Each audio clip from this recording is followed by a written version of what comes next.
സാംസ്കാരിക തലസ്ഥാനമായ തൃശൂരിൽ നിന്നും വിജയത്തിന്റെ വെന്നിക്കൊടി പാറിച്ച് തൃശൂർ നഗരത്തിൽ വന്നിറങ്ങിയ ദിവസമാണ്. അത് ഇന്നാണ്. ഇന്നിതാ അതേ ദിവസം അമ്പരച്ചുംബികളായ തേക്കിന്റെ നാട്ടിൽ തല ഉയർത്തി പിടിച്ചുകൊണ്ട് നിലമ്പൂരിന്റെ മണ്ണിലും എത്തിയിരിക്കുന്നു. ഇത് ചരിത്രമാണ്, ചരിത്ര നിമിഷമാണ്, നിലമ്പൂരിന്റെ മഹാഭാഗ്യമാണ്. വികസിത നിലമ്പൂർ സാധ്യമാണ്. ബഹുമാനപ്പെട്ട കേന്ദ്ര മന്ത്രി ശ്രീ സുരേഷ് ഗോപിയെ സ്നേഹപൂർവം, ആദരപൂർവം, അഭിമാനപൂർവം ഈ പരിപാടിയുടെ ഉദ്ഘാടനത്തിനായി ക്ഷണിക്കുന്നു.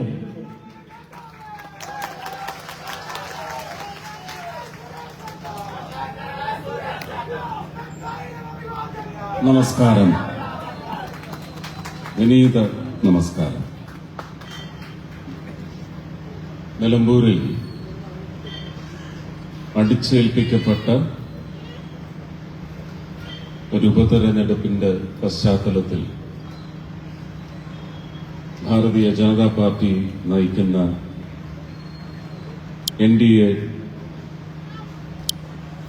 സഖ്യകക്ഷികളുടെ ഇഷ്ട സ്ഥാനാർത്ഥി ശ്രീ അഡ്വക്കേറ്റ് മോഹൻ ജോർജ് അദ്ദേഹത്തെ അവതരിപ്പിക്കുന്ന കൺവെൻഷൻ, ആ കൺവെൻഷന്റെ ഉദ്ഘാടനത്തിന് വേണ്ടി വിളിച്ചു കൂട്ടിയിട്ടുള്ള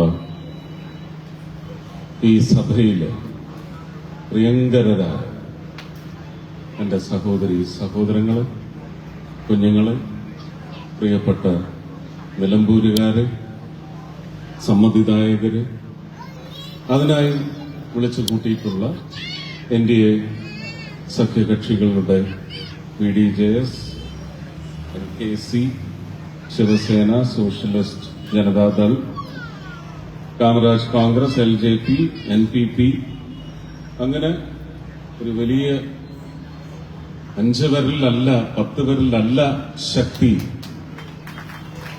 എണ്ണിയെടുത്തോ ശക്തി പകരുന്ന വിരലുകൾ, അത് ചുരുട്ടിപ്പിടിക്കുന്ന മുഷ്ടിയുടെ ശക്തി നിങ്ങൾ അറിഞ്ഞു തുടങ്ങിക്കഴിഞ്ഞിരിക്കുന്നു. 11 വർഷം മുമ്പ് പറഞ്ഞു തുടങ്ങിക്കഴിഞ്ഞിരിക്കുന്നു. ആ ശക്തിയുടെ ഫലം തുടരും തുടരും എന്ന് പറഞ്ഞ് നിൽക്കണ്ട. അത് അയോഗ്യന്മാർ ആ വാക്കെടുത്ത് ഉപയോഗിച്ച് അതിന്റെ അന്തസ് ചോർന്നു പോയിരിക്കുന്നു, കാലഹരണപ്പെട്ടിരിക്കുന്നു. ആ 11 വർഷം മുമ്പ് തുടങ്ങിവെച്ച നന്മയുടെ ഭരണം അത് കേരളത്തിലേക്ക് പടരും.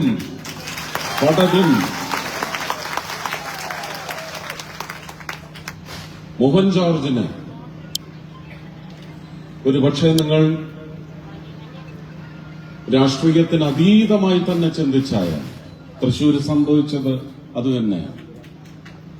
തൃശൂരിലെ വിജയം എന്റെ വിജയമല്ല, എന്റെ രാഷ്ട്രീയ കക്ഷിയുടെ വിജയവുമല്ല.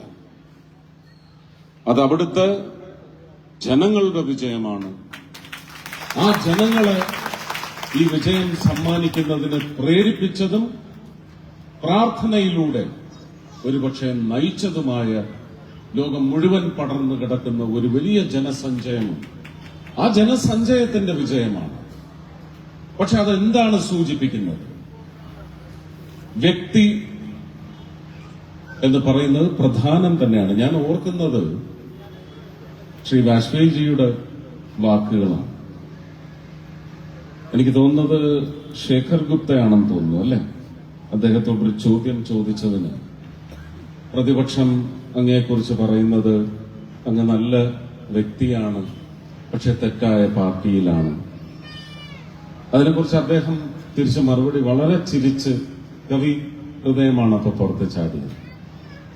നല്ല തേനൂറുന്ന രുചി മാത്രം ഉൾക്കൊള്ളുന്ന ഒരു മാമ്പഴം നിങ്ങൾ രുചിച്ചിട്ട് ഈ മാമ്പഴം നന്നായിരിക്കുന്നു, പക്ഷെ അത് പേറുന്ന മരം അത്ര നല്ലതല്ല എന്ന് പറയുന്നതിന് എങ്ങനെ നമ്മൾ പുച്ഛിച്ചു തള്ളും? അതുപോലെ തള്ളുവാനേ സാധിക്കും.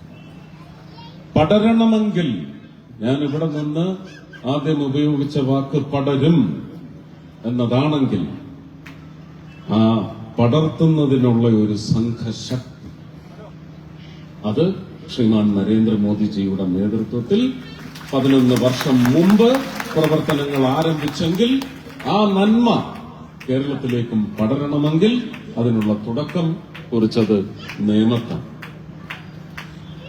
നേമത്ത് പക്ഷേ അക്കൗണ്ട് പൂട്ടിച്ചു എന്ന് വളരെ മ്ലേച്ഛമായ ജനാധിപത്യ വിരുദ്ധമായ വാക്കുകൾ ഉപയോഗിച്ച് അതിന് കുറച്ച് കാണിക്കുന്നുണ്ടെങ്കിൽ ആ പൂട്ടിച്ചതിന് ജനാധിപത്യത്തിന്റെ നട്ടലൊടിക്കുന്ന തരത്തിലുള്ള വോട്ട് പ്രീണനത്തിലൂടെയായാലും മറ്റേത് അധമ മാർഗത്തിലൂടെയായാലും അങ്ങനെ ഒരു അവിഹിത സഖ്യം ചേരൽ എന്ന് പറയുന്നത് ഒരുപക്ഷെ ആ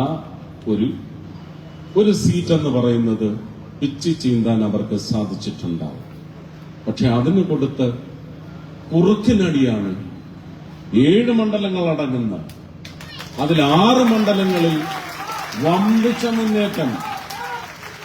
ഈ പറയുന്ന ഇടതിന്റെയും വലതിന്റെയും ഒക്കെ അന്തസ് ചോർത്തിക്കളയുന്ന, ഇല്ലായ്മ ചെയ്ത് കളയുന്ന, കത്തിച്ചു കളയുന്ന 7ൽ 6 മണ്ഡലത്തിലും ഏതാണ്ട് 5000-ന് മേലെ, ഞാൻ എണ്ണം കൃത്യമായി പറയുന്നില്ല, 75,086 വോട്ട് അല്ലേ, അതിലേക്ക് എത്തണമെങ്കിൽ 800 ചില്ലുവാന വോട്ട്, അതിലേക്ക് എത്തണമെങ്കിൽ ഈ 7 മണ്ഡലങ്ങളിൽ നിന്ന് എത്ര വെച്ച് കിട്ടി എന്നുള്ളത് ആലോചിച്ചാൽ ഗുരുവായൂർ മാത്രമാണ് നമുക്ക് ചെറിയൊരു ശോഷണമുണ്ടായത്. അപ്പൊ അങ്ങനെയുള്ള നിശ്ചയങ്ങളിലേക്ക് എത്തിക്കുന്നത് രാഷ്ട്രീയ കക്ഷികളിലല്ല, രാഷ്ട്രീയ കക്ഷികളിലുള്ള വ്യക്തികൾ. എനിക്ക് CPM-ന്റെ വീടുകളിലെ പെണ്ണുങ്ങളുടെ വോട്ട് കിട്ടിയില്ല എന്ന് എന്ത് ചങ്കൂറ്റം എത്ര ചങ്ക് വെച്ച് ഒരു മറുപടി ഇതിന് നേതാക്കന്മാർ പറയും? ഇരട്ട ചങ്കും അല്ലെ, മുച്ചങ്കും ഒന്നും പോരാ, തികയില്ല. കോൺഗ്രസ് കുടുംബങ്ങളിലെ സ്ത്രീകൾ എനിക്ക് വോട്ട് ചെയ്തില്ല, കുഞ്ഞുങ്ങൾ എനിക്ക് വോട്ട് ചെയ്തില്ല എന്ന് ഞാൻ തള്ളിപ്പറയില്ല. കിട്ടിയെങ്കിൽ രാഷ്ട്രീയത്തിന് അതീതമായി വ്യക്തികളിൽ എന്ന് പറയുമ്പോൾ രാഷ്ട്രീയ കക്ഷികളെയോ രാഷ്ട്രീയ പ്രവർത്തനത്തെയോ ഞാൻ തള്ളിപ്പറയുകയല്ല. പക്ഷെ അങ്ങനെ നാടിന് ഗുണം ചെയ്യുന്ന രാഷ്ട്രീയം വളരുന്നു എന്ന് മനസ്സിലാക്കി അതിലേക്ക് ചെന്നു ചേരുന്ന വ്യക്തികൾ, അങ്ങനെ ഒരു വ്യക്തിയാണ് ശ്രീ മോഹൻ ജോർജ്. ആ മോഹൻ ജോർജിന്റെ പ്രസക്തി നിലമ്പൂരിൽ ഇനി തഴച്ചു വളരാൻ പോകുന്നതിന്റെ പശ്ചാത്തലവും ഇത് തന്നെയാണ്. ജനങ്ങൾക്ക് അവരുടെ ഇഷ്ടങ്ങൾ, അവരുടെ ഭക്ഷണത്തിന്റെ കാര്യത്തിലും അവരുടെ വസ്ത്രത്തിന്റെ കാര്യത്തിലും മാത്രമല്ല, അവർ ജീവിക്കുന്ന അന്തരീക്ഷത്തെ നയിക്കുന്ന ചടുലമായ തീരുമാനങ്ങളിലേക്ക് ഒരുപക്ഷെ ആത്മാർത്ഥമായ വളരെ പ്രണയത്തോടെയുള്ള രാഷ്ട്രീയ പ്രവർത്തനത്തിലൂടെ ഒരുപക്ഷെ മുന്നോട്ട് പോകുമെന്ന് വിശ്വാസമർപ്പിക്കാൻ പറ്റുന്ന വ്യക്തികൾ ഇനി രാഷ്ട്രീയത്തിൽ വളരെ പ്രധാനമാണ്. അങ്ങനെ ഒരു മുന്നേറ്റം നടത്താൻ ശ്രീ അഡ്വക്കേറ്റ് മോഹൻ ജോർജിന് സാധിക്കട്ടെ എന്ന് ഞാൻ പ്രാർത്ഥിക്കും, ആശംസിക്കും. എന്റെ വിജയത്തെ സംബന്ധിച്ച് ഞാൻ അഭ്യർത്ഥിക്കുക മാത്രമാണ് വേണ്ടത്. ഞാൻ ഒരു കൺവെൻഷൻ ഉദ്ഘാടനം ചെയ്യുമ്പോൾ ഇതില് ഒരു വലിയ വൈരുദ്ധ്യം എന്ന് പറയുന്നത് ഏതാണ്ട് അവസാനത്തെ നന്ദി പറയുന്നതിന് മുമ്പുള്ള ചടങ്ങായിട്ടാണ് ഉദ്ഘാടനം വരുന്നത്. എന്റെ ഉദ്യമം എന്ന് പറയുന്നത് വളരെ വലുതാണ്. കാരണം അമിത്ഷാജിയൊക്കെ നടത്തുന്ന കൺവെൻഷനുകൾ ഞാൻ കണ്ടിട്ടുണ്ട്. അമിത്ഷാ മാത്രം സംസാരിച്ചാണ്. പക്ഷേ ഇവിടെ ഇരിക്കുന്നതെല്ലാം അമിത്ഷാമാരാണെന്ന് എനിക്കൊന്നും ബോധ്യപ്പെട്ടു. ഒന്നും ഞാൻ പറയേണ്ടതില്ല. എല്ലാവരും എല്ലാ ഏരിയയും ടച്ച് ചെയ്തിട്ടുണ്ട്. അതിൽ ഈ പറഞ്ഞ BDJS-ന്റെ വക്താവ് സംസാരിക്കുന്നത് ഞാൻ കേട്ടിട്ടില്ല. NKC, ശിവസേന ഞാൻ കേട്ടതാണ്. കണ്ണിയായ വിഷയങ്ങളെല്ലാം ഒരുപക്ഷെ വഴി തിരിച്ചുവിടുന്ന മറ്റ് നിങ്ങളുടെ ചിന്ത ഒരിക്കലും കണ്ണിയായ ഈ പറയുന്ന ഇടതിനെയും വലതിനെയും തിരസ്കരിക്കുന്ന തീരുമാനം നിങ്ങൾ എടുക്കുന്ന തരത്തിലുള്ള ചിന്ത, ആ ചിന്തയിലൂന്നി നിങ്ങളുടെ വോട്ടിംഗ് പ്രക്രിയ പോകരുത് എന്ന് പറയുന്ന നിശ്ചയമുള്ളതുകൊണ്ട് അവർക്ക് ഒട്ടും താല്പര്യമില്ലാത്ത, നിങ്ങൾക്കും ഒട്ടും താല്പര്യമില്ലാത്ത വിഷയങ്ങൾ, അത് ജാതി അടിസ്ഥാനപ്പെടുത്തിയായാലും ശരി തന്നെ, പ്രാദേശികത അടിസ്ഥാനപ്പെടുത്തിയായാലും ശരി തന്നെ, വികസനത്തിന്റെ തന്നെ വക്രവശങ്ങളുണ്ട്. അതൊക്കെ എടുത്ത് ചർച്ച ചെയ്ത് നിങ്ങളുടെ ചിന്താധാരയെ വഴിതെറ്റിക്കാനുള്ള ശ്രമമാണ് കഴിഞ്ഞ കുറെ കാലമായിട്ട് കേരളത്തിലെ ഇലക്ഷൻ പ്രചരണങ്ങളിൽ നടന്നിട്ടുണ്ട്. അതുകൊണ്ട് തന്നെയാണ് ചെമ്പ് പൊങ്ങി വന്നത്, അതുകൊണ്ട് തന്നെയാണ് പൂരം കലക്കൽ പൊന്തി വന്നത്, അതുകൊണ്ട് തന്നെയാണ് കലാമണ്ഡലം ഗോപിയാശാൻ പൊന്തി വന്നത്, അതുകൊണ്ട് തന്നെയാണ് RLV രാമകൃഷ്ണൻ പൊന്തി വന്നത്. ഇതെല്ലാം അവരുടെ തലയിൽ മുൾക്കിരീടമായിട്ടാണ് ചെന്ന് പതിച്ചിരിക്കുന്നത്. ഇന്നും ആ മുൾക്കിരീടം അവർക്ക് മുറിവ് പകർന്ന് ചോര ഒലിച്ചുകൊണ്ടിരിക്കുന്നതല്ലാതെ അതൊന്ന് സ്വന്തം കൈകൊണ്ടെടുത്ത് മാറ്റാൻ അവർക്ക് സാധിക്കില്ല. അപ്പോ ഒരു ഇലക്ഷന് വന്ന് നിൽക്കുമ്പോൾ തൻ മികവിനെ കുറിച്ച് സംസാരിക്കണം, താനെന്തിന് തെരഞ്ഞെടുക്കപ്പെടണം എന്ന അംശങ്ങൾ ചർച്ച ചെയ്താൽ നിങ്ങൾക്ക് ഉചിതമായ തീരുമാനങ്ങളിലേക്ക് എത്താനുള്ള വസ്തുവകകൾ അവരുടെ തന്നെ ഹൃദയത്തിൽ നിന്ന് നിങ്ങൾക്ക് ലഭിക്കും. അങ്ങനെ നിങ്ങളെ വശീകരിക്കാൻ പാകത്തിലുള്ള ഒന്നും ഉണ്ടായിട്ടില്ല എന്ന് ഈ കഴിഞ്ഞ 9 വർഷത്തെ ഭരണത്തിന്റെ മികവ് കൊണ്ട് നിങ്ങൾക്ക് വ്യക്തമായിട്ട് അറിയാം. എങ്ങനെയാണ് ജനങ്ങൾക്ക് കിട്ടേണ്ടത് കിട്ടാത്ത അവസ്ഥയാക്കുന്നത്? അത് ആശാ വർക്കർമാരുടെ കാര്യത്തിലായാലും ശരി തന്നെ, PMAY പ്രധാനമന്ത്രി ആവാസ് യോജന ഞാൻ ഇന്ന് കാലത്തും പറഞ്ഞ വിഷയമാണ്. ഒരുപക്ഷെ പത്രക്കാർക്ക് പോലും അതൊന്നെടുത്ത് ഒന്ന് കത്തിച്ചു വിടുന്നതിന് വേറെ പലതും അറ്റവും വാലും എല്ലാം മുറിച്ചെടുത്ത് കൊടുത്തിട്ട് തന്നെ ഇല്ലാതാക്കാൻ ശ്രമിക്കുന്നു. പ്രധാനമന്ത്രി ആവാസ് യോജനയെ സംബന്ധിച്ച് ശീതകാല സമ്മേളനം കഴിഞ്ഞ് ഡിസംബർ മാസത്തിൽ ഞാൻ പ്രത്യേക ക്ഷണിതാവായിരുന്നു ആ യോഗത്തിൽ. കേരളത്തിലെ പവർ മിനിസ്ട്രിയുടെ ഉദ്യോഗസ്ഥർ, പവർ മിനിസ്റ്റർ, ഏർബൻ ഡെവലപ്മെന്റ് മിനിസ്ട്രിയുടെ ഉദ്യോഗസ്ഥർ, അതിന്റെ മന്ത്രി വന്നില്ല. ഇവരെല്ലാം ഒരു അവലോകന യോഗത്തിൽ വന്ന് പങ്കെടുത്തപ്പോൾ പ്രധാനമന്ത്രി ആവാസ് യോജനയെ സംബന്ധിച്ച് പ്രധാനമന്ത്രി പശ്ചാത്തലത്തിൽ ആ വകുപ്പ് കൈകാര്യം ചെയ്യുന്ന മന്ത്രി ഒരു ചോദ്യം ചോദിച്ചു, എന്താണ് കേരളത്തിൽ ഇത്രയധികം ആവശ്യം വളർന്നുകൊണ്ടിരിക്കുന്നത് നൽകൽ വളരെ ശോഷിച്ച രീതിയിൽ പോയിക്കൊണ്ടിരിക്കുന്നത്? വകുപ്പ് സെക്രട്ടറി ഒരു സ്ത്രീയാണ്, IAS-കാരി, ഞാൻ പേര് പറയുന്നില്ല. അവരിതിന് മറുപടി അവരുടെ മന്ത്രി വഴി പറയുമെങ്കിൽ പറയട്ടെ. മുഖത്തടിച്ച മാതിരി പറഞ്ഞത് അത് ഞങ്ങൾക്ക് കേരളത്തിന്റെ സംസ്കാരത്തിന് ചേരാത്ത ഒരു പദ്ധതിയാണ്. പ്രധാനമന്ത്രി ആവാസ് യോജന എന്നത് PMAY എന്ന് പറയുന്ന ഒരു മുദ്ര അങ്ങനെ നിർമ്മിക്കപ്പെടുന്ന വീടുകളിൽ ചാർത്താൻ സാധിക്കില്ല. അത് ഞങ്ങളുടെ മലയാളി അങ്ങനെ ഒരു ഉപഭോക്താവിന്, അത് ഗുണപ്പെടുന്ന ഒരാളിന് അത് വലിയ മാനക്കേടാണ്, കുറച്ചിലാണ്. അതുകൊണ്ട് അത് സാധിക്കില്ല. PMAY എന്ന് എഴുതി വെക്കാൻ സാധിക്കില്ല. നമുക്കിതൊരു സോഷ്യൽ ഓഡിറ്റാണ്. ഒരു സ്കീമിലൂടെ രാജ്യത്തെ പൗരന്മാർ നൽകിയ ചുങ്കപ്പണം ഒരു പൂളിലേക്ക് വന്ന് അതിന് വിവിധങ്ങളായ ആവശ്യങ്ങൾക്ക് വേണ്ടി വകയിരുത്തി വരുന്നതിൽ PMAYക്ക് ഇത്ര കോടി, ഇത്ര ആയിരം, ഇത്ര ലക്ഷം കോടി കൊണ്ട് എവിടൊക്കെയാണ് ആ വീടുകൾ ഉണ്ടായതെന്ന് പറയുന്നതിന്റെ ഓഡിറ്റ് എലമെന്റ് ആണിത്. അത് ചെയ്തേ മതിയാവും. അത് ചെയ്യാൻ സാധിക്കില്ല എന്ന് പറഞ്ഞാൽ അടുത്ത പദ്ധതിയുടെ അടുത്ത ഫേസിൽ നമുക്ക് കേരളത്തിന് ഇത് നൽകാൻ പറ്റാത്ത അവസ്ഥ വരും. പക്ഷെ അങ്ങനെ ഒരു ഉദ്ദേശം ശ്രീ നരേന്ദ്രമോദിക്കില്ല. അതിനുള്ള മാർഗം അദ്ദേഹം കണ്ടെത്തി അത് പ്രാബല്യത്തിൽ വരാൻ തുടങ്ങി എന്നാണ് ഞാൻ മനസ്സിലാക്കുന്നത്. അപ്പൊ ഞാൻ അന്നേരം നമുക്കതിപ്പോ ഇവിടെ പറഞ്ഞാൽ ഇത്തിരി രാഷ്ട്രീയമായി പോകും. അത് വേണ്ടെന്നാണ് ഞാൻ വിചാരിക്കുന്നത്. അത് ആ ചോദ്യം ചോദിച്ചതിന് അവർക്കൊന്ന് ചൂളിപ്പോവുകയല്ലാതെ ഒന്നും മറുപടി നൽകാൻ സാധിച്ചു. 1 മണിക്കൂർ കഴിഞ്ഞ് ഉച്ചയൂണിന് മുഖ്യമന്ത്രി അവിടെ എത്തിയപ്പോ അദ്ദേഹത്തോടും മന്ത്രി ഇതേ കാര്യം ചോദിച്ചു. അപ്പൊ ബഹുമാന്യനായ മുഖ്യമന്ത്രി, അല്ല അത് ഇവിടെ നടക്കില്ല, അത് എന്റെ ജനങ്ങൾക്കത് വലിയ കുറച്ചിലാണ്, അത് നമുക്ക് വേണ്ട. അപ്പൊ ഞാൻ ചോദിച്ച ആ ചോദ്യം, വകുപ്പ് സെക്രട്ടറിയോട് ചോദിച്ച അതേ ചോദ്യം ഞാൻ അദ്ദേഹത്തോട് ചോദിച്ചു. ഞാൻ വിചാരിച്ചത് അദ്ദേഹം പൊട്ടിത്തെറിക്കുമെന്നാണ്.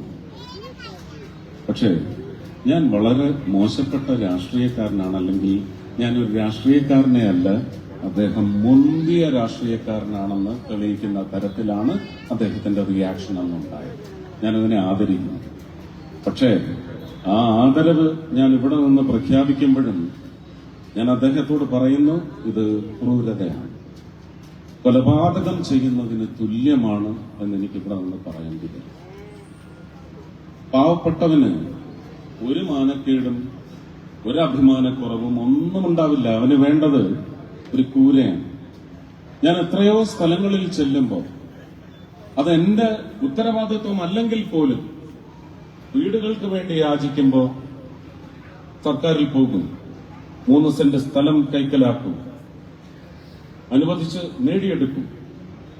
ലൈഫ് മിഷൻ സംസ്ഥാന സർക്കാരിന്റെ പദ്ധതി ആയതുകൊണ്ട് ഞാൻ അതിന് കുറച്ച് കാണുന്നില്ല. Life mission, PMAY Awas Yojana, ഇതുവഴി നിങ്ങൾക്ക് വീട് കിട്ടണം. ഇല്ല, അതൊന്നും നടക്കത്തില്ല. സാറിങ്ങിത എന്ന് പറയുന്നവർക്ക് അങ്ങനെ ചോദിക്കണമെങ്കിൽ അഭിമാനക്കുറവ് വേണ്ടേ? ഒരാളുടെ കാര്യത്തിൽ പോലും അതുണ്ടായിട്ടില്ല. അവര് 10 പേര് കേൾക്കെയാണ് ആ ഒരു അഭ്യർത്ഥന മുന്നോട്ട് വയ്ക്കുന്നത്. ഇപ്പോ ഭാരതീയ ജനതാ പാർട്ടി ഈ ഇലക്ഷന്റെ ബഹളം കഴിഞ്ഞാൽ പുതിയ ക്യാമ്പയിനിലേക്ക് പോവുകയാണ്. ഞങ്ങൾക്ക് ഒരു കുറച്ചിലുമില്ല, ഞങ്ങൾക്ക് കൂര വേണം, ആ കൂര തരൂ നരേന്ദ്രമോദി എന്ന് പറയുന്ന ക്യാമ്പയിനിലേക്കാണ് ഭാരതീയ ജനതാ പാർട്ടി NDA സഖ്യം ഈ ഇലക്ഷൻ കഴിഞ്ഞാൽ പോകുന്നത്. അതിന് ശക്തി പ്രാപിക്കുമ്പോൾ ഈ കുറച്ചിലിന്റെ കാര്യം പറഞ്ഞ നേതാക്കൾക്കൊക്കെ പിന്നെ എവിടെ പോയി മാനക്കേടിന്റെ പേരിൽ പോയി ഓടി ഒളിക്കേണ്ടി വരുമെന്ന് അതിനുള്ള സങ്കേതങ്ങൾ അവർ കണ്ടെത്തേണ്ടി വരും. അപ്പൊ ഇങ്ങനെയുള്ള കാര്യങ്ങളാണ്. തൃശ്ശൂരില് എന്തെങ്കിലുമല്ല, ഒരുപാട് കാര്യങ്ങൾ ചെയ്യാൻ അവിടുത്തെ ജനങ്ങൾ ആവശ്യപ്പെട്ടതല്ല. ഒരു തെരഞ്ഞെടുക്കപ്പെടുന്ന ജനപ്രതിനിധിയുടെ, പ്രത്യേകിച്ച് NDAയുടെ കീഴിൽ BJPയുടെ ഒരു പ്രതിനിധിയായി പാർലമെന്റിൽ ചെന്നിരിക്കുമ്പോൾ ചെയ്യേണ്ടതായ കർത്തവ്യങ്ങളെക്കുറിച്ച് പൂർണ്ണ ബോധ്യമാണ്. പക്ഷെ ഈ കോഓപ്പറേറ്റീവ് ഫെഡറലിസം എന്ന് പറയുന്നത് ചില സമയത്ത് അങ്ങ് പിശാചായി മാറും. 12 ഏക്കർ സ്ഥലം വേണം. ശ്രീമാൻ അമിത്ഷായാണ് വാഗ്ദാനം ചെയ്തിരിക്കുന്നത്. 12 ഏക്കർ സ്ഥലം കേരള സർക്കാർ തൃശൂരിൽ തരികയാണെങ്കിൽ forensic sciences laboratory and research institute സൗത്തിലേക്ക് കേരളത്തിൽ അതും തൃശൂർ തരാമെന്നാണ് വാഗ്ദാനം നൽകിയിരിക്കുന്നത്. നിങ്ങൾ ആവശ്യപ്പെടൂ. ഈ ഇലക്ഷൻ നടക്കുന്നതിന് മുമ്പ് 19-ാം തീയതിക്ക് മുമ്പ് കോഡ് ഓഫ് കോണ്ടക്റ്റിലൊന്നും ഒരു കുഴപ്പവും വരുത്തില്ല. തൃശൂരാണത് പ്രഖ്യാപിക്കാൻ പറ. 12 ഏക്കർ സ്ഥലം തരുന്നു. കേരളത്തിന് വേണ്ടിയാണ്, തൃശൂരിന് വേണ്ടിയല്ല. പിന്നെ അത് തൃശൂരിൽ സംഭവിച്ചുകൂടാ എന്ന് പറയുന്ന ദുഷിച്ച രാഷ്ട്രീയം നമ്മൾ മലയാളികളും വകവെച്ച് കൊടുക്കില്ല. നമ്മൾ അതിൽ ചിലപ്പോൾ UP മോഡലായി സ്വീകരിച്ചെന്ന് വരും. എല്ലാറ്റിനും പുച്ഛമാണ്. UPയിലെ വികസനം എന്താണെന്ന് അവർ അതിന്റെ ഒരു തുമ്പ് പോലും കണ്ടിട്ടില്ല. UPയിൽ നടക്കുന്ന വികസനം എന്താണ്? മധ്യപ്രദേശിൽ നടക്കുന്ന വികസനം എന്താണ്? ടൂറിസം മേഖലയിൽ ഉത്തരാഖണ്ഡിൽ വിപ്ലവാത്മകമായ മുന്നേറ്റമാണ് നടത്തിയത്. 2012 ഒരു കുത്തൊഴുക്കിൽ ഉത്തരാഖണ്ഡ് മുഴുവൻ ഒലിച്ചുപോയതാണ്. നമ്മൾ ഒരുപാട് വീഡിയോയിൽ ഇപ്പോഴും കാണുന്നുണ്ട്. ഉത്തരാഖണ്ഡിന്റെ വിശ്വവിഖ്യാതമായ തൊപ്പിയാണ് ഞാൻ അദ്ദേഹത്തിന്റെ തലയിൽ അണിയിച്ചിരിക്കുന്നത്. സിഗ്നേച്ചറാണ് ഉത്തരാഖണ്ഡിന്. ഇത് മിക്കവാറും വേറൊരാളുടെ തലയിലും നിങ്ങൾ നിരന്തരം കാണുന്നുണ്ടാവും, ശ്രീമാൻ നരേന്ദ്രമോദിയുടെ. അപ്പൊ തൊപ്പി എന്ന് പറയുമ്പോൾ ഇവിടുത്തെ ചില ആൾക്കാർക്ക് ഇത്തിരി അലർജിയൊക്കെയുണ്ട്. തൊപ്പി അവരെ ഭയപ്പെടുത്തുന്നുമുണ്ട്.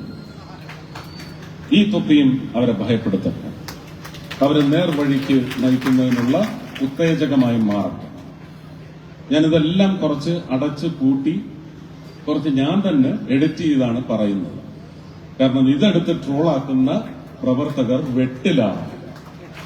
അതിനുവേണ്ടിയാണ് അവരിനി റിസർച്ച് ചെയ്ത് കണ്ടുപിടിക്കട്ടെ ആരാണ് ഈ തൊപ്പിയെ ഭയപ്പെടുന്ന ആൾക്കാർ. ആ തൊപ്പി എന്ത് തൊപ്പിയാണ്? കാക്കിയാണ് അല്ലെ? അതൊരു പുതിയ അടവാണ്. അത് അടവാണെന്ന് തന്നെ ഞാൻ സമ്മതിക്കുന്നു.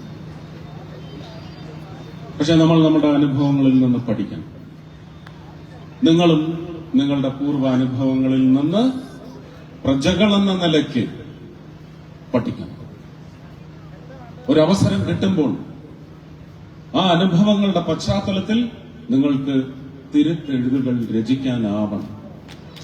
ആ തിരുത്തെഴുത്ത് രചനയുടെ മുഹൂർത്തങ്ങളാണ് 19-ാം തീയതി വരെയും കടന്നു പോകാൻ പോകുന്നത്. യോഗ്യമായ തീരുമാനമെടുക്കുക. ഇവിടെ ഈ സംഘങ്ങളെല്ലാം വിട്ടുപോയ ഒരു പോയിന്റ് ഉണ്ട്. ആരെങ്കിലും അതിന് മുമ്പ് പറഞ്ഞോന്ന് എനിക്കറിയത്തില്ല. ഒരു ഗവൺമെന്റ് കോളേജിന്റെ കാര്യം ഇങ്ങനെ ഓടിക്കളിക്കുന്നത് എല്ലാ 2 വർഷം കൂടുമ്പോഴും വിവിധങ്ങളായ കെട്ടിടങ്ങളിൽ നടത്തപ്പെടുന്ന ഒരു ഗവൺമെന്റ് കോളേജിന്റെ കാര്യം ഞാൻ ഉറപ്പു തരുന്നു.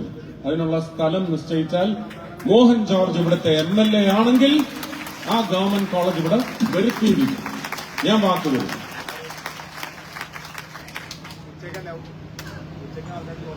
മതത്തിനതീതമായി, രാഷ്ട്രീയത്തിനതീതമായി വാഗ്ദാനങ്ങളെ വിശ്വസിച്ചല്ല, നടക്കാൻ സാധ്യതയുള്ള വഴി എന്താണെന്ന് കൂടി വ്യക്തമാക്കിയ പശ്ചാത്തലത്തിൽ നിങ്ങൾക്കൊരു പുനർനിശ്ചയമുണ്ടാകും.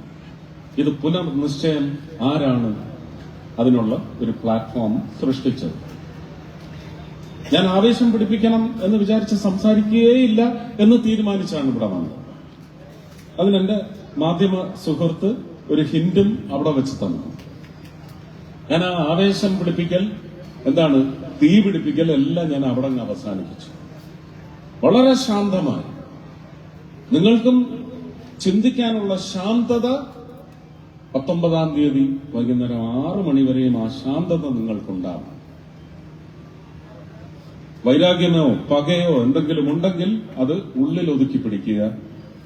ആ പക താമര ഇതളുകൾ കഴുകി നിങ്ങൾ 19-ാം തീയതി 6 മണി വരെയും ആ പ്രക്രിയയിൽ ശാന്തമായി ഇടപെടുക. ഇതാണ് എനിക്ക് നിങ്ങളോട് അഭ്യർത്ഥിക്കാനുള്ളത്. ഒരുപാട് വിഷയങ്ങളുണ്ട്. എല്ലാം ഇവിടെ എഴുതി കൊണ്ടുവന്ന് വെച്ചിട്ടുണ്ട്. ഇത് കഴിഞ്ഞ 2 ദിവസമായിട്ട്, മിനിഞ്ഞാന്നും ഇന്നലെയുമായിട്ട് അഡ്വക്കേറ്റ് സുരേഷിനെ വിളിച്ച്, കാരണം തിരുവനന്തപുരത്ത് ഞാനൊരു BJP-കാരനായി MP ആയി വരുന്ന കാലത്ത് എനിക്ക് നേരെ വലിയ കോൺഗ്രസ് ആക്രമണങ്ങളൊക്കെ ഉണ്ടായ സമയത്ത് VV രാജേഷിന്റെ കൂടെ എന്റെ വീട്ടിൽ വന്ന് എനിക്ക് കാവൽ നിന്ന ആൾക്കാരിൽ ഒരാളാണ് അഡ്വക്കേറ്റ് സുരേഷ്. അഡ്വക്കേറ്റ് സുരേഷുമായിട്ട് ചർച്ച ചെയ്തതിന്റെ പശ്ചാത്തലത്തിൽ വ്യക്തമായിട്ട് പോയിന്റ്സ് എഴുതിയിട്ടുണ്ട്. പക്ഷെ ഞാൻ തൃശ്ശൂര് സ്ഥാനാർത്ഥിയായി മത്സരിക്കുമ്പോൾ വളരെ അതിശയം നിങ്ങൾക്കൊരു പക്ഷേ തോന്നാം. എന്റെ പേര് ആരൊക്കെ പറഞ്ഞു, രാഷ്ട്രീയവുമായിട്ട് പുലബന്ധമില്ലാത്ത, യോഗ്യത എന്ന് പറയുന്ന അക്ഷരങ്ങൾ ഒന്ന് എഴുതാൻ പോലും യോഗ്യതയില്ലാത്ത എത്രയോ പേരാണ് എന്റെ പേരെടുത്ത് വക്രം സൃഷ്ടിച്ചത്.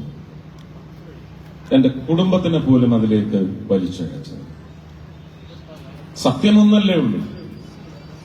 ആ സത്യം എന്നെ സംബന്ധിക്കുന്നതാണെങ്കിൽ എനിക്കറിയുന്നതിനപ്പുറം പിന്നെ വേറെ ആർക്കറിയാം, വേറെ ആരറിയണം, വേറെ ആർക്ക് അതിന്റെ ഉള്ളറിയാനുള്ള അവകാശമുണ്ട്?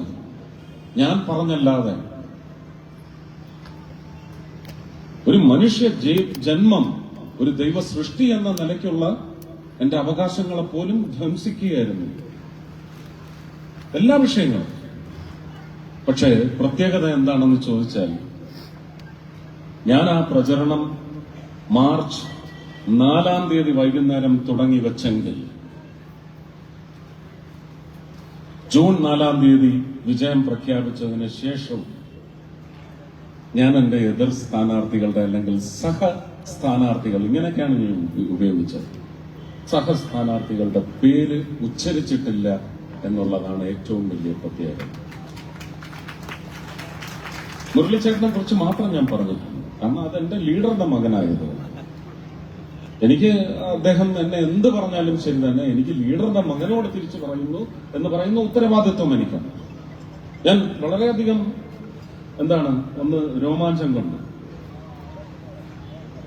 അഡ്വക്കേറ്റ് ഷോൺ ജോർജ് ഇവിടെ നിന്നുകൊണ്ട് ആര്യാടൻ മുഹമ്മദ് സാഹിബിനെയും കെ എം മാണി സാറിനെയും ഒക്കെ നല്ല സ്മരണകളുടെ തണലിൽ സ്നേഹത്തോടെ ഇവിടെ അവരുടെ പേരുകൾ ഉച്ചരിച്ചപ്പോൾ എനിക്ക് വലിയ അഭിമാനം.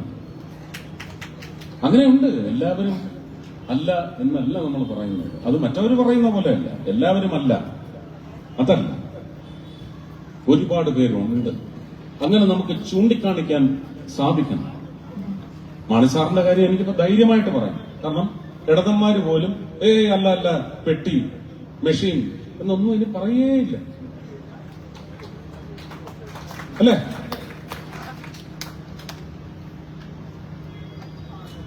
അപ്പോ നമ്മൾ ഒരു ഇലക്ഷൻ അങ്ങ് കടന്നുകൂടി ജയിക്കാൻ വേണ്ടി വക്രതന്ത്രങ്ങൾ, അത് മഹാപാപം തന്നെയാണ്.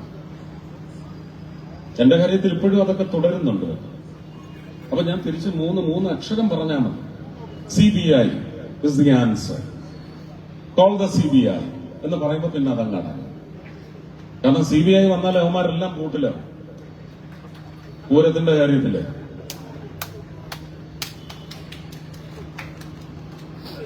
ഇപ്രാവശ്യം പൂരം വളരെ മനോഹരമായിട്ട് നടന്നു. ബഹുമാന്യനായ മുഖ്യമന്ത്രിയാണ് അതിന് നേതൃത്വം നൽകിയത്. പക്ഷെ അതിന്റെ പശ്ചാത്തലം എന്താണ്? അത് ഞാൻ രാഷ്ട്രീയം തന്നെയാണ് പറഞ്ഞത്. നല്ലതിനെ നമുക്ക് നല്ലതായിട്ടേ കാണാൻ പറ്റും. അടിയന്തരാവസ്ഥ എന്ന് പറഞ്ഞ് കരിക്കട്ട ദുരന്തം, അതിന്റെ പേരിൽ ഇന്ദിരാഗാന്ധിയെ ഈ നാടിന് കിട്ടിയ നന്മ എല്ലാം മറന്ന് പുച്ഛിച്ച് തള്ളാനോ പുലഭ്യം പറയാനോ എന്നെ കൊണ്ടാവില്ല. അങ്ങനെ ഒരു വലിയ ബൃഹത്തായ സമൂഹം നമ്മുടെ രാജ്യത്തുണ്ട്, നമ്മുടെ രാജ്യത്തിന് പുറത്തുണ്ട്. അപ്പൊ അട്രിബ്യൂഷൻ, നമുക്ക് സമർപ്പണ ബുദ്ധി അതുണ്ടാകും. പൂരം മനോഹരമായി നടത്തുന്നതിന് മുഖ്യമന്ത്രി നല്ല തീരുമാനങ്ങൾ, ചർച്ചകളിലെല്ലാം രാഷ്ട്രീയം മറന്ന് നേരിട്ട് വിളിച്ച് പങ്കെടുക്കണം. എന്തെങ്കിലും സജഷൻസ് ഉണ്ട്, ഇൻസ്ട്രക്ഷൻസ് ഉണ്ടെങ്കിൽ അത് നൽകണം. എന്റെ മുന്നിൽ വെച്ച് ഉദ്യോഗസ്ഥർക്ക് കൊടുക്കണം. ശ്രീരാജൻ അഹോരാത്രം പണിയെടുത്തയാളാണ്. അദ്ദേഹം CPI ആയതുകൊണ്ട് എനിക്ക് അദ്ദേഹത്തെ തള്ളിപ്പറയാനൊക്കത്തില്ല. അതാ പറഞ്ഞ വ്യക്തികളുണ്ട്. ആ വ്യക്തികളെ നമുക്ക് കണ്ടെത്താൻ സാധിക്കണം. ആ വ്യക്തികൾ നമുക്ക് ഉപകരിക്കപ്പെടണം. ഉത്തരവാദിത്വമാണ്. പക്ഷെ എങ്കിലും നമുക്ക് അങ്ങനെ ഒരു പ്രാർത്ഥനയില്ല. ഒരു വോട്ട് ചെയ്യുമ്പോൾ ഇതെനിക്ക് ഉപകരിക്കപ്പെടണം. പക്ഷെ മോഹൻ ജോർജ്, ഞാൻ ദീർഘിപ്പിക്കുന്നില്ല, എല്ലാവർക്കും വീട്ടിൽ പോയി കഞ്ഞിയും പയറും ഒക്കെ കഴിച്ച് കിടന്നുറങ്ങാനുള്ളതാണ്. ആനിമൽ മാൻ കോൺഫ്ലിക്റ്റിനെ സംബന്ധിച്ച് ഇവിടെ സംസാരിച്ചു കഴിഞ്ഞു. നവ്യ പറഞ്ഞതാണ് ഞാൻ പറയാൻ ആഗ്രഹിച്ച പോയിന്റ്. കേന്ദ്ര നിയമങ്ങൾ സസൂക്ഷ്മം അപഗ്രഥിച്ച് പഠിച്ച് നിങ്ങൾ ഇവിടെ ജിയോ ഇറക്കുക. വളരെ നോർമലൈസ്ഡ് ആയിട്ടുള്ള ഒരു പ്രക്ഷുബ്ധതയും പ്രകൃതി സ്നേഹികളെയും മൃഗസ്നേഹികളെയും ഒന്നും വിഷമിപ്പിക്കാതെ, പിണക്കാതെ, മൃഗങ്ങളെപ്പോലും വിഷമിപ്പിക്കാതെ നമുക്ക് കാര്യങ്ങൾ ചെയ്തെടുക്കാൻ സാധിക്കും. പക്ഷെ ഇത് വരാൻ പോകുന്ന എല്ലാ ഇലക്ഷനുകൾക്കും ഒരു വിഷയമായിരിക്കണമെന്ന് പറയുന്ന രാഷ്ട്രീയ കുതന്ത്രം വിളയാടുകയാണെങ്കിൽ ഈ പ്രശ്നങ്ങളൊന്നും പരിഹരിക്കപ്പെടാതെ തുടർന്നുകൊണ്ടേയിരിക്കും. ഇപ്പോഴും നമ്മുടെ ഈ പട്ടിണി ഇൻഡെക്സിന് ഇങ്ങനെ എല്ലാവരും പുകഴ്ത്തിയാണ്. വളർന്നു, ഇന്ത്യയുടെ സ്ഥാനം 300ാമത്തെ സ്ഥാനത്തേക്ക് പോയി എന്നൊക്കെ പറഞ്ഞ് കൊട്ടിഘോഷിക്കാൻ വേണ്ടി ആനന്ദം പ്രകടിപ്പിക്കുന്ന അതുപോലെ തന്നെയാണ് പട്ടിണിയുടെ കാര്യത്തിൽ നമ്മൾ എത്രമാത്രം കൺട്രോൾഡായി, എത്രമാത്രം നമുക്ക് അഭിമാനിക്കാൻ തരത്തിലുള്ള ഒരു പൊസിഷനിലാണ് നമ്മൾ എത്തിയിരിക്കുന്നത്. ഇന്നലെ കൌൺസിൽ യോഗത്തിലും പ്രധാനമന്ത്രിയും പ്രധാനമന്ത്രിയുടെ ക്യാബിനറ്റ് സെക്രട്ടറിയും വ്യക്തമായി വിളിച്ചു പറഞ്ഞതാണ്, ഓൺ റെക്കോർഡാണ്. അപ്പൊ പ്രചരിപ്പിക്കപ്പെടുന്ന അസത്യങ്ങളുടെ പശ്ചാത്തലത്തിൽ നിങ്ങളുടെ നിശ്ചയങ്ങൾ നിങ്ങളെ 5 വർഷം കൊടും ക്രൂരതയിൽ കൊണ്ട് ചെന്ന് മുക്കി താഴ്ത്തുന്ന പ്രവൃത്തി ആവരുത് ഇലക്ഷൻ അല്ലെങ്കിൽ സിലക്ഷൻ. വളരെ ശാന്തമായി ചിന്തിച്ച് നിങ്ങൾക്കൊരു പുതിയ രചന നടത്തണം. അത് ഈ നിലമ്പൂരിൽ ഇപ്രാവശ്യം നടത്തും. അതിനൊറ്റ കാരണമേ ഉള്ളൂ, അത് പറഞ്ഞ് ഞാൻ അവസാനിപ്പിക്കുകയാണ്. ഈ ഇലക്ഷൻ സത്യത്തിൽ ഇന്ത്യ മുന്നണി എല്ലാവരും കൂടെ കൂടിയിരുന്ന് അവരിലെ പ്രബലൻ TMC ആണോ, ആപ്പാണോ, INC ആണോ, അതോ ഇനി ഫറൂഖ് അബ്ദുള്ള അദ്ദേഹത്തിന്റെ പാർട്ടിയാണോ എന്ന് പറയുന്ന ഒരു ഇലക്ഷൻ അതിനകത്ത് നടത്തിയാൽ മതിയായിരുന്നു. ഈ ഇലക്ഷൻ എന്ന് പറയുന്നത് ഒരു ചതിക്കുഴിയിൽ പെടുത്തി ഒരു മാന്യ ദേഹത്തെ രാജിവെപ്പിച്ച് ഈ ഇലക്ഷൻ നിലവിൽ വന്നെങ്കിൽ അതിൽ നിന്ന് അടുത്ത നിയമസഭാ തെരഞ്ഞെടുപ്പിന് എത്ര സീറ്റ് ബേരം ചൊല്ലി പിടിച്ചടക്കണം എന്ന് പറയുന്ന തന്ത്രത്തിന് വേണ്ടി ഉതകുന്ന പ്രബലത തെളിയിക്കാനുള്ള ഇലക്ഷൻ മാത്രമാണ്. അല്ലാതെ ഇത് നിങ്ങളുടെ നന്മയിലേക്ക് വന്നു ചേരാൻ പോകുന്ന ഇലക്ഷൻ ആയിരിക്കില്ല. നേരെ മറിച്ച് ആ നിശ്ചയം നിങ്ങൾ ശിക്ഷ നൽകിക്കൊണ്ട് ശ്രീ മോഹൻ ജോർജിനാണ് ആ ഒരു വിജയം സമ്മാനിക്കുന്നതെങ്കിൽ ഞാൻ നേരത്തെ പറഞ്ഞില്ലേ, പടരും പടരും പടരും. നന്ദി, നമസ്കാരം.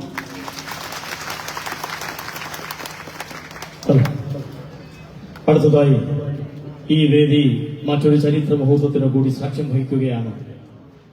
നിലമ്പൂർ മണ്ഡലത്തിലെ വിവിധ പഞ്ചായത്തുകളിൽ നിന്നും BJPയിലേക്ക് അംഗത്വം സ്വീകരിച്ചുകൊണ്ട് എത്തിച്ചേർന്ന പ്രവർത്തകരെ ഈ വേദിയിൽ വെച്ച് ഹാരാർപ്പണം നടത്തി സ്വീകരിക്കുകയാണ്.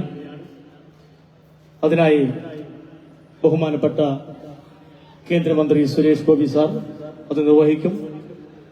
പേര് വിളിക്കുന്നവർ ഈ വേദിയിലേക്ക് കടന്നു വരണം എന്ന് കൂടി അറിയിക്കുന്നു. ആദ്യമായി CPMൽ നിന്നും വന്നിട്ടുള്ള ഷബിൻ എരുമമുണ്ട.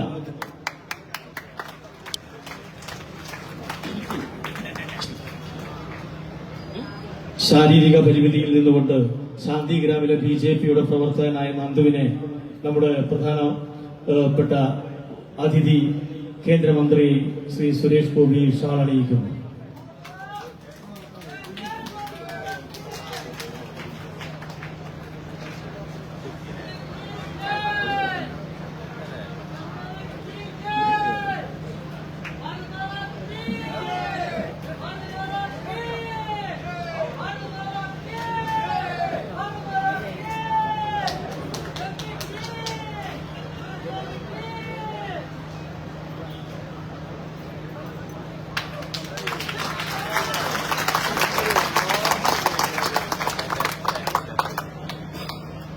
അടുത്തതായി വിവിധ പാർട്ടികളിൽ നിന്നും രാജിവെച്ചുകൊണ്ട് BJPയിലേക്ക് എത്തിച്ചേർന്നിട്ടുള്ള പ്രവർത്തകരെ നമ്മൾ സ്വീകരിക്കുകയാണ്. ഷബിൻ എരുമമുണ്ട, CPMൽ നിന്നും വന്നിട്ടുള്ള ഷബിൻ എരുമമുണ്ട, കോൺഗ്രസിൽ നിന്നും വന്നിട്ടുള്ള വർഗീസ് കട്ടയിൽ, CPMൽ നിന്നും വന്നിട്ടുള്ള പ്രദീപ് കുമാർ, CPMൽ നിന്നും വന്നിട്ടുള്ള കൃഷ്ണദാസ്, CPMൽ നിന്നും വന്നിട്ടുള്ള ജോസ് മാമാങ്കര, കോൺഗ്രസിൽ നിന്നും വന്നിട്ടുള്ള KP പോൾ. ഇവരെ ബഹുമാനപ്പെട്ട കേന്ദ്രമന്ത്രി ഷാൾ അണിയിച്ചുകൊണ്ട് സ്വീകരിക്കുകയാണ്.